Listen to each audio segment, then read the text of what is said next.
ಹಿಂದಿನ ವಿಡಿಯೋದಲ್ಲಿ ಮೇಲ್ಕೋಟೆ ಶೈಲಿ ಪುಳಿಯೋಗರೆ ಪುಡಿನ ಯಾವ ಥರ ಮಾಡೋದು ಅಂತ ತೋರಿಸಿದ್ದೆ. ಇವತ್ತು ಇದೇ ಪುಡಿನ ಉಪಯೋಗಿಸ್ಕೊಂಡು ಪುಳಿಯೋಗರೆನ ಹೇಗೆ ಮಾಡೋದು ಅಂತ ತೋರಿಸ್ತಾ ಇದ್ದೀನಿ. ಬಾಣಲೆಗೆ ಸ್ವಲ್ಪ ಎಣ್ಣೆ ಜಾಸ್ತಿನೇ ಹಾಕ್ಕೊಂಡು ಕಡಲೆಕಾಯಿ ಬೀಜ, ಗೋಡಂಬಿ, ಸಾಸಿವೆ ಇದ್ರ ಜೊತೆಗೆ ಸ್ವಲ್ಪ ಎಳ್ಳನ್ನು ಹಾಕಿ ಫ್ರೈ ಮಾಡಿಕೊಂಡು ಬ್ಯಾಡಗೆ ಮೆಣಸಿನಕಾಯಿ, ಸ್ವಲ್ಪ ಕರಿಬೇವಿನ ಸೊಪ್ಪು ಇದೆಲ್ಲ ಹಾಕಿ ಚೆನ್ನಾಗಿ ಫ್ರೈ ಮಾಡಿ ಒಂದು 1/4 ಕಪ್ ಆಗೋಷ್ಟು ಒಣ ಕೊಬ್ಬರಿ ತುರಿನ ಹಾಕಿ ಘಮ ಬರೋವರೆಗೂ ಫ್ರೈ ಮಾಡಿಕೊಂಡು ಅದನ್ನು ಸಪ್ರೇಟಾಗಿ ತೆಗೆದಿಟ್ಕೋಬೇಕು.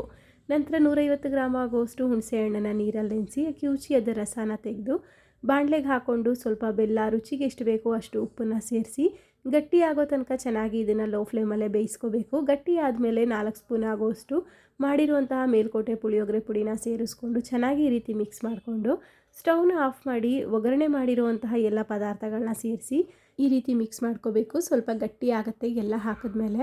ಈಗ ಬಿಸಿ ಅನ್ನಕ್ಕೆ ಎಷ್ಟು ಗೊಜ್ಜು ಬೇಕಾಗುತ್ತೆ ಅಷ್ಟು ಗೊಜ್ಜನ್ನು ಹಾಕಿ ಚೆನ್ನಾಗಿ ಮಿಕ್ಸ್ ಮಾಡ್ಕೊಂಬಿಟ್ರೆ ಮೇಲ್ಕೋಟೆ ಶೈಲಿಯಲ್ಲಿ ಕೊಡುವಂತಹ ಪುಳಿಯೋಗರೆ ರೆಡಿ ಆಗುತ್ತೆ. ಈ ಒಂದು ಗೊಜ್ಜನ್ನು ನೀವು 6 ತಿಂಗಳ ಕಾಲ ಸ್ಟೋರ್ ಮಾಡ್ಕೊಬೋದು. ಒಗ್ಗರಣೆ ಮಾತ್ರ ಮಾಡಬೇಕಾದ್ರೆ ಒಗ್ಗರಣೆ ಹಾಕೊಂಡ್ರೆ ತಿನ್ನೋದಕ್ಕೆ ತುಂಬ ರುಚಿಯಾಗಿರುತ್ತೆ, ಇಲ್ಲಾಂದರೆ ಕಡಲೆಕಾಯಿ ಬೀಜ ಎಲ್ಲ ಮೆತ್ತಗಾಗ್ಬಿಡುತ್ತೆ. ಹಿಂದಿನ ವಿಡಿಯೋದಲ್ಲಿ ನಾನು ಪುಳಿಯೋಗರೆ ಪುಡಿನ ಯಾವ ಥರ ಮಾಡೋದು ಅಂತ ಆಲ್ರೆಡಿ ಅಪ್ಲೋಡ್ ಮಾಡಿದ್ದೀನಿ. ಯಾರಿಗಾದರೂ ಇಂಟ್ರೆಸ್ಟು ಟೈಮು ಇದ್ದರೆ ಒಂದ್ಸಲ ಹೋಗಿ ಚೆಕ್ಔಟ್ ಮಾಡಿ.